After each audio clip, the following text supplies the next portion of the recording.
Hi guys, ఎలా ఉన్నారు? మరో ఇంట్రెస్టింగ్ వీడియోతో మళ్ళీ మీ ముందుకు వచ్చాను. ఈ వీడియో చివరి వరకు చూసి నచ్చితే ఒక లైక్ వేసుకోండి. ఓకే, ఇక వీడియో స్టార్ట్ చేద్దాం. Man of masses young tiger NTR Devara mania ఒక ఊపు ఊపేస్తుంది బాక్సాఫీస్ని. ఎన్టీఆర్ రేంజ్కి తగ్గ క్యారెక్టర్ పడితే బాక్సాఫీస్ వద్ద అతని ప్రపంచనం ఎలా ఉంటుందో దేవర మూవీ మరోసారి నిరూపించింది. దేవర మూవీలో elevations, dialogues, action dose, dance అన్నీ కూడా ఒకే లెవెల్లో ఉన్నాయి. దీనివల్ల ఏమవుతుందంటే సినిమా స్లో పాయిజన్లా అందరికీ ఎక్కేస్తుంది. ఇప్పుడు దేవర విషయంలో సేమ్ అదే జరుగుతుంది. 6 సంవత్సరాల తర్వాత సోలో హీరోగా కనిపించిన ఎన్టీఆర్ ఒక పవర్ఫుల్ క్యారెక్టర్ దేవరలో జీవించేశాడు. దేవర మూవీలో అతని పర్ఫార్మెన్స్ కూడా చాలా సెటిల్డ్గా ఉంటుంది. ఫ్యాన్స్తో పాటు కామన్ సినీ ఆడియన్స్ కూడా దేవర మూవీ చాలా బాగా కనెక్ట్ అయింది. దాంతో డే 1 బాక్సాఫీస్ దగ్గర శివతాండవం చేశాడు దేవర. ఒక మాస్ హీరో పవర్ ఎలా ఉంటుందో ట్రేడ్కి రుచి చూపించాడు.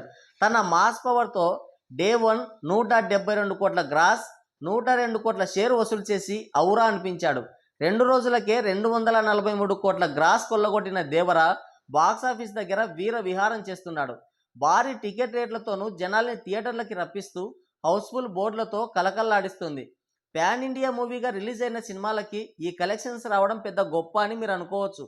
కానీ ఇక్కడ దేవర మూవీకి మొదటి నుంచి నెగిటివ్ టాక్ స్ప్రెడ్ చేస్తున్నారు. కొరటాలని అడ్డు పెట్టుకొని సినిమా పైన విపరీతమైన ట్రోల్ చేశారు. ఇంత నెగిటివిటీ మధ్య సినిమా అసలు మినిమం కలెక్షన్స్ అన్న రాబడుతుందన్న డౌట్ అందరిలో మెదిలింది. మూవీ రిలీజ్కి ముందు చేసిన ట్రోలింగ్ ఒక ఎత్తు అయితే, మూవీ రిలీజ్ అయిన తర్వాత చేసిన నెగిటివిటీ మరో ఎత్తు. అర్ధరాత్రి ప్రీమియర్ షోల నుంచే సినిమా పైన విరుచుకుపడ్డారు. మిక్స్డ్ టాక్ని చాలా బలంగా ఆడియన్స్లోకి తీసుకెళ్లారు. ఇంత మిక్స్డ్ టాక్లో సినిమా లేవడం కష్టమే అనుకున్నారంతా.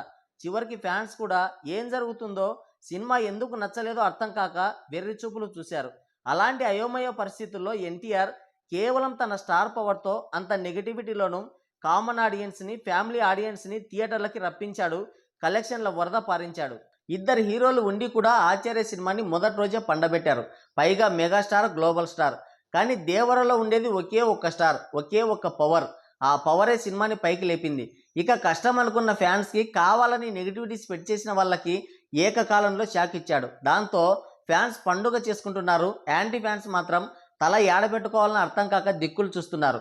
డే 1 కలెక్షన్స్ చూసి, వచ్చిన షేర్ చూసి, సినిమా ఉవ్వెత్తున పైకి లేవడం చూసి ఏడవడం మాత్రమే వాళ్ళ వంతైంది. ఇప్పుడు కలెక్షన్స్ పై పడ్డారు. ఫేక్ అంటూ పాత రాగాన్ని కొత్తగా అందుకున్నారు. ఫేక్ కలెక్షన్స్ గురించి నేను చెప్తే బాగోదేమో, చచ్చిపోతారనుకుంటా. ఫేక్ బతుకులు ఎవడవని ప్రపంచమంతా తెలుసు. వెనకటికి ఎవతో మొగుణ్ణి కొట్టి మొగసాలకెక్కిందంట మహాపతివ్రత. వీళ్ళ పతివ్రత కబుర్లు కూడా అలాగే ఉన్నాయి. ఫేక్ ఫేక్ అని వాళ్ళు అంటుంటే, పతివ్రత పరమాన్నం వండితే తెల్లారేదాకా చల్లారలేదంట అనే సామెత నాకు గుర్తుకొస్తుంది. ఇప్పుడు మళ్ళీ ప్రభాస్ని తెచ్చారు మధ్యలోకి. అసలు ప్రభాస్కి జూనియర్ ఎన్టీఆర్కి పోలికేంటి? ప్రభాస్కి బాహుబలి కంటే ముందు 50 కోట్ల షేర్ తెచ్చిన మూవీ ఒక్కటి కూడా లేదు. ఇదే కొరటాల మిర్చి మూవీతో ప్రభాస్ని 40 కోట్ల మార్కెట్లో జాయిన్ చేశాడు. అలాగని నేను ప్రభాస్ని తక్కువ చేయడం లేదు. ప్రభాస్ నటించిన బాహుబలి మూవీలో ఆయన సోలో హీరో. అసలు అది అంత పెద్ద హిట్ అవుతుందని రాజమౌళి కూడా ఎక్స్పెక్ట్ చేయలేదు. ఒక ఇంటర్వ్యూలో ఆయనే చెప్పాడు. రజనీకాంత్ రోబో మూవీ గురించి మాట్లాడుతూ ఆ కలెక్షన్స్ వచ్చినా చాలే అనుకున్నానని తనే స్వయంగా చెప్పాడు. ఒక విధంగా బాహుబలి మూవీ అన్ఎక్స్పెక్టెడ్ అని చెప్పాలి. అలాగని ప్రభాస్, రాజమౌళిల కష్టం చిన్నదని మనం అనకూడదు. మొత్తానికి బాహుబలి 1, బాహుబలి 2 చాలా పెద్ద హిట్ అయ్యాయి. ప్రభాస్కి పాన్ ఇండియా మార్కెట్ కూడా ఏర్పడింది. ఆ తర్వాత ఆయన చేసిన సాహో మూవీకి అక్కడ పాజిటివ్ టాక్ వచ్చినా సరే జస్ట్ యావరేజ్ అయింది. వరుసగా రాధేశ్యామ్, ఆదిపురుష్, సలార్, కల్కి ఇలా వరుసగా 5 పాన్ ఇండియా సినిమాలు చేశాడు. ఎస్, అబ్సల్యూట్లీ ఆయన మార్కెట్ అండ్ స్టార్డమ్ చాలా పెద్దవి. అది అందరూ ఒప్పుకోవాల్సిందే. ఆయన కష్టం, డేరింగ్ అలాంటివి. అలాంటిది బాహుబలితో కలిపి 6 పాన్ ఇండియా సినిమాలు చేసిన ప్రభాస్తో ఒక్క పాన్ ఇండియా మూవీ చేసిన జూనియర్ ఎన్టీఆర్ని ఎలా పోలుస్తారు? మెదడు ముడ్డిలో ఉన్నవాడు మాత్రమే అలాంటి పోలిక తెస్తాడు. జూనియర్ ఎన్టీఆర్ RRR మూవీతో పాన్ ఇండియా మార్కెట్లోకి అడుగు పెట్టాడు. అది కూడా పెద్ద హిట్ అయింది. కానీ ప్రభాస్ బాహుబలి మూవీలో సోలో హీరో అయినట్లుగా RRRలో జూనియర్ ఎన్టీఆర్ సోలో హీరో కాదు కదా. ఆ పక్కనే చలనమన్నయ్య కూడా ఉన్నాడు. ఎన్టీఆర్తో సమానమైన stardom, acting potentiality, mass power లేకపోయినా చలనమన్నయ్యని మరీ అంత చీప్గా తీసి పారేయలేం కదా. పైగా SS Rajamouli pan India star director అయిపోయాయి. క్రెడిట్లో, పేరులో అందరూ భాగం పంచుకున్నారు. RRR తర్వాత సోలో హీరోగా మొట్టమొదటి పాన్ ఇండియా మూవీ దేవర. కొరటాల ఆచార్య మూవీతో చలనమన్నయ్య, సిరు తాతయ్య దయతో బిగ్గెస్ట్ అటర్ ఫ్లాప్ ఇచ్చాడు. ఇప్పుడు కొరటాలని చూపించి ముందు వెళ్ళే సీన్ లేదు. ఒక్క ఎన్టీఆర్ తప్ప దేవరకి ఎలాంటి పాజిటివ్ అంశం కూడా లేదు. దేవర మూవీ హిట్ అయితే అది కేవలం ఎన్టీఆర్ స్టార్డం వల్లే అని చెప్పక తప్పదు. పైగా ఈ కొండగొర్రెలు సినిమా పైన ఫుల్ నెగిటివిటీ క్రియేట్ చేశారు. అయినా సరే డే 1 కలెక్షన్స్తో సలార్ రికార్డుని బ్రేక్ చేశాడు. ఏం చేయకూడదా? ఫుల్ పాజిటివ్ టాక్ వచ్చింటే RRR రికార్డు కూడా లేపి మింగేవాడు. త్రుటిలో తప్పిపోయింది. అంత మాత్రానికే ప్రభాస్తో పోలిక పెట్టి తక్కువ చేయాలని చూస్తారా?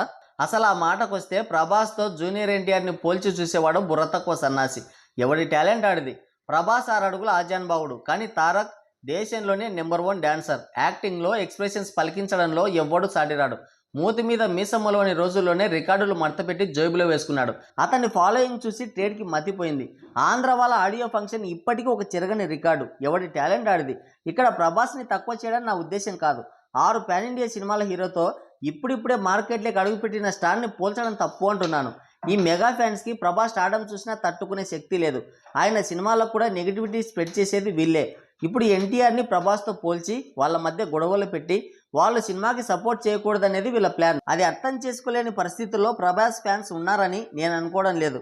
కాబట్టి ప్రభాస్తో జూనియర్ ఎన్టీఆర్ని పోల్చవద్దు, మా ఓడు ఇప్పుడిప్పుడే అడుగులు వేస్తున్నాడు అని అంటున్నారు junior NTR fans.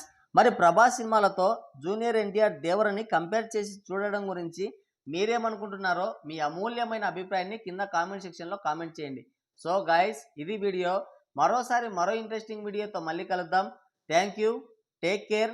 Bye bye.